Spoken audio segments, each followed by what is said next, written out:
Okay, so we're diving into something pretty fascinating today. Yeah. This concept of we-ness. It's from an article in the Educational Psychology Review Mm. called The Cultural Significance of We-Ness, Motivationally Influential Practices Rooted in a Scholarly Agenda on Black Education. Wow. And, you flagged this for us, Yeah.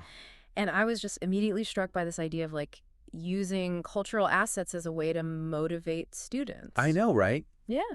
I think that's what's so interesting about it, Right. is that it really tries to integrate, all these different culturally informed perspectives, both from within psychology and outside of psychology, Right.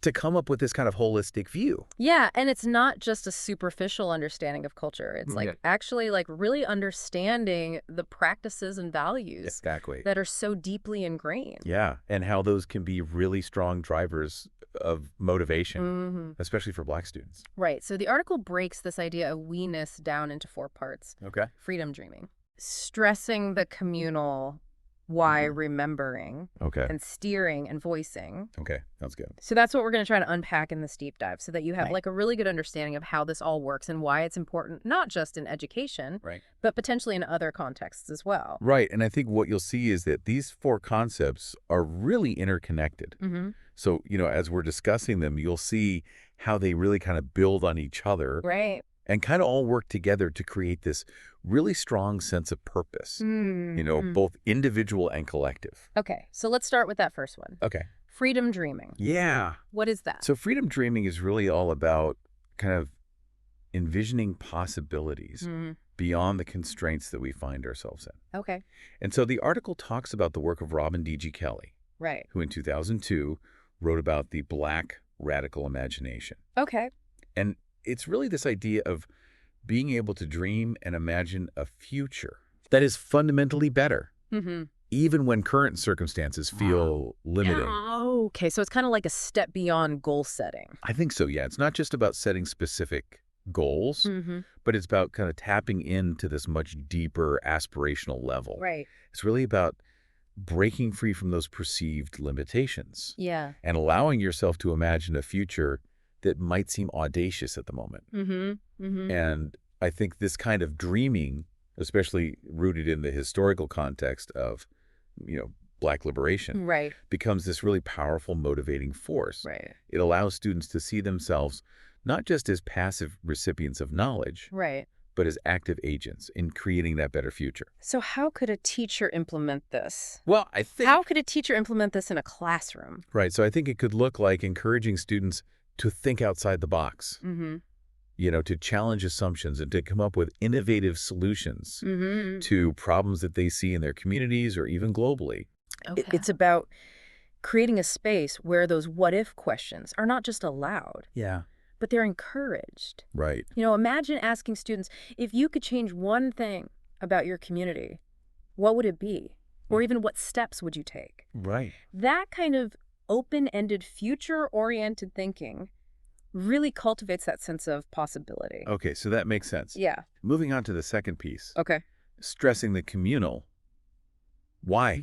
This seems like it really shifts the focus from me to we. Exactly. Right. So this is all about emphasizing the purpose of learning as it relates to the community. Right. It's really about constantly asking and answering the question, how does this learning contribute to the well-being of our community? Right. And this is really resonant with a lot of different culturally informed perspectives that really value communalism. And we see that in the work of scholars like, Asa Hilliard, Wade Boykin, and Cynthia Bailey. Yep. And so there's this idea that individual success is really intertwined with the success of the group.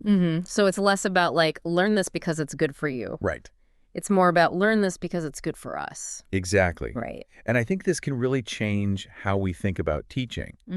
So, for example, imagine a history lesson. Right. Instead of just memorizing dates and events, Right. the focus could be on understanding how historical struggles and triumphs have shaped the present, and what lessons can be learned from that and applied to current challenges. Right. Or in a math class, students could, work on projects where they're analyzing local data to address a community need. Right. And so it's really fostering that sense of responsibility and showing students how their learning has a tangible impact Right. on something much larger than themselves. And this then encourages them to maybe see themselves as a future leader. Yeah, exactly. Right. It plants those seeds. Okay, so that's a very different way to frame it. The purpose of education. Right. Okay, so the third component here is remembering, Okay. which is a really interesting term. What does that mean in this context? So remembering, as the article defines it, is this process of reconnecting with and drawing strength from ancestral knowledge and cultural heritage and historical narratives. And we see this reflected in the work of, Carter G. Woodson, but also in the work of Tedla on Sankofa. Okay, so this is about making learning relevant to the student's own background and experience, right? It goes beyond simply acknowledging diverse perspectives, but it's really about actively weaving those perspectives into the fabric of the learning experience.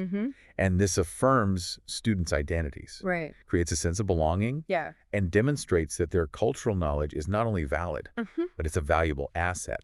And that idea of Sankofa is so central here. That idea of looking back to the past to inform the future. It's about understanding your roots to better navigate where you're going. The article also brings in Afrofuturism 2.0. Yeah. How does that connect? Yeah, so I think that's an interesting connection. So while remembering focuses on, drawing from the past, Afrofuturism 2.0, kind of takes that deep understanding of Black culture and history and identity, and then projects it into the future. And it imagines new possibility. So in a way, remembering is about drawing strength from the past, while Afrofuturism is about using that strength to build a vibrant future. So the past isn't just something to look back on. It's actually a resource. Yeah, it's like fuel to propel us forward. Okay, so that's really cool. Yeah. Okay, so the fourth element here is steering and voicing. Yes. This seems to be all about empowering students. It is. So steering refers to, providing guidance and direction. It's not in a kind of authoritarian way, but more as a mentor or a guide. While voicing is about creating opportunities for students to express their perspectives, share their ideas, and really contribute to decision-making. And this connects with the work of people like Alison Cook-Sather and Dana Mitra, who have done a lot of work on student voice in education. Okay, so steering is about providing support and guidance. And voicing is about giving them agency. Yeah, exactly. So steering is about, providing that structure and support to help students navigate the learning journey. And voicing is recognizing that students have insights and experiences that can enrich everyone's learning. It's about creating a space where they feel comfortable sharing their thoughts and asking questions and even challenging ideas in a respectful way. And the article mentions reciprocal dialogue as part of this. And it cites the work of Bertrand there. Yeah, so reciprocal dialogue is really essential for both steering and voicing. Okay. It emphasizes that two-way respectful communication between teachers and students. Especially students of color. It's not just about, the teacher talking at the students. It's about really listening to them and learning from them. Learning from their experiences and perspectives and even their concerns. This kind of dialogue builds trust and creates a sense of partnership in learning. So it seems like all four of these elements really work together. Yeah, I think they really do create this virtuous cycle where each one reinforces the others. And the article calls for more research on this. It stresses that, we need more research in educational psychology to really understand, we-ness and how it shows up in different contexts. And they specifically recommend doing this research in a very community-engaged way. Exactly. So partnering directly with communities to really understand these experiences. And they even talk about using improvement science with those PDSA cycles. Yeah, so improvement science with its iterative, plan, do, study, act cycles offers a really great framework for, putting these principles into action because it allows educators and communities to work together to, try out different strategies, see what works, and make adjustments. And that approach was highlighted by the Institute of Education Sciences as a way to do just that. Exactly. It's all about continuous improvement, grounded in real-world experiences. Okay, so this isn't just theory. Right. There's a real push to figure out how to put this into practice. Yeah, and to really measure, Mm-hmm. what's working and what's not. Okay, so the authors really see this work on We-Ness Yeah. as part of this larger movement in education towards equity, and really recognizing the power of culture and how that can shape motivation Right. and learning. It's about moving beyond deficit-based models. Right, yeah. Really valuing what students bring to the table. Okay, so to sum all this up, Yeah. We-Ness is all about creating these supportive learning environments, particularly for Black students, Yeah. by encouraging them to dream big, to see their learning as connected to the well-being of their communities, Right. to connect with their own heritage and to really use their voices. Exactly. It's really a framework that values their cultural assets and aims to empower them as individuals Right. and as members of their community. I think that's a really great summary. Right. It's really a shift towards a more holistic and culturally grounded Right. and ultimately more empowering approach.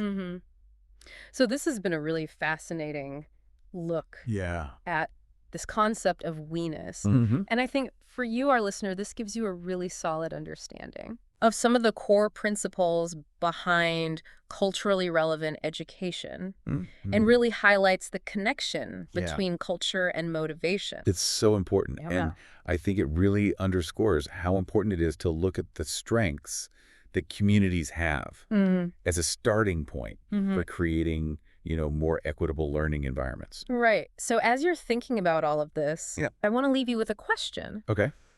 How might these principles of We-Ness resonate or be beneficial in other contexts?